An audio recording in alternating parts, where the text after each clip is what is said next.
They lined up on the platform, the smoke of the steam engine already curling into the sky. Most of us stood quiet, our eyes wide and our hands clenched around our little cloth bags. They lined us up on the platform, the smoke of the steam engine rising into the empty station. We all waited patiently for our departure.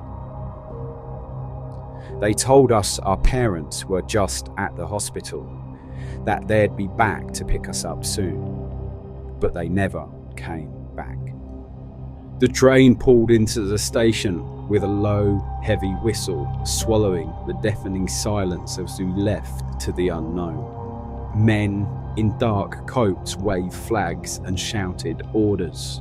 One pointing at the train, shouting at us to get on. Carriages full of children, some no older than 5. German, Italian, Irish. Who were they?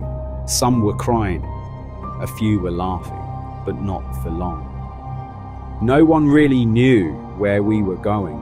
No one explained why it was only children on that train. Where were the adults? Why just the workers, shouting and keeping us in line? Where were they taking us? I kept thinking, where are the parents? Why didn't they come? Where have they gone? We sat on the hard wooden benches. A man stumped down the aisle, yelling at us to keep still, or there'll be punishment. A silence fell heavy on the carriage, and no one didn't dare speak after that. We travelled for hours from the city to endless fields of corn. Every so often, the train would stop and a few kids would be taken off. Then the whistle would blow and the train would roll on. Finally, it was our turn. The train screeched to a halt. A man with a flag shouted, "Orphan trains here," with lots of people gathering on the platform. We were led off and lined up by height on the dusty platform. A tall man in a bowler hat walked slowly down the line, inspecting us like livestock. He'd stop, point and say, "That one," and then another child was gone. They told us we were going to the farms just for the summer, that we'd be seeing our mums and dads soon. But even at that point, some of us knew it was a lie. The wagon took me and a few others out to a place called Rosedale Farm. We were given rough work clothes and sent into the fields before we could even rest. We worked from sunrise to dusk, day after day, week after week. They fed us, gave us shelter, but only if we worked. If you didn't pull your weight, you were sent away. I saw it happen. Kids were too small or too sick were taken off in the wagon. Some said they were sold off at the market. I didn't ask questions. I kept my head down. I did what I was told.